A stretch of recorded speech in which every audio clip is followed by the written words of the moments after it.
مولانا رومی رحمۃ اللہ علیہ فرماتے ہیں، ایک شخص مسجد میں نماز ادا کرنے کے لیے اندھیری رات میں گھر سے نکلا۔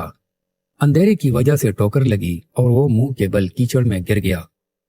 کیچڑ سے اٹھ کر وہ گھر واپس گیا اور لباس تبدیل کر کے دوبارہ مسجد کی طرف چل دیا۔ ابھی چند قدم ہی چلا تھا کہ دوبارہ ٹھوکر لگی اور وہ پھر سے کیچڑ میں گر گیا۔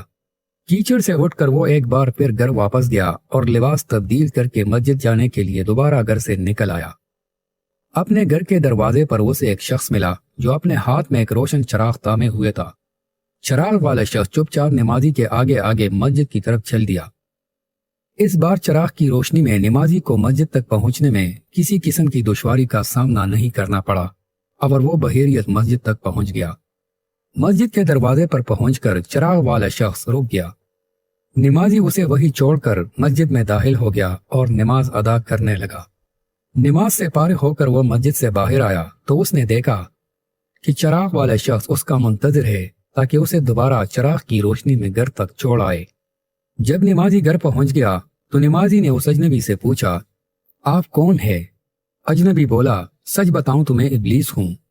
نمازی کی حیرت کی انتہا نہ رہی۔ اس نے پوچھا، تجھے تو میری نماز رہ جانے پر ہوش ہونا چاہیے تھا، پھر تو چراغ کی روشنی میں مجھے مسجد تک کیوں لایا؟ ابلیس نے جواب دیا، جب تجھے پہلی ٹھوکر لگی تو اللہ تعالیٰ نے تیری عمر بھر کے گناہ معاف فرما دیے، جب دوسری ٹھوکر لگی تو تیرے سارے خاندان کو بخش دیا۔ مجھے فکر ہوئی کہ اب اگر تو ٹھوکر کھا کر گرا تو کہیں اللہ تیرے سارے گاؤں کی مغفرت نہ فرما دے، اس لیے چراغ لے کر آیا ہوں کہ تو بغیر گرے مسجد تک پہنچ جائے۔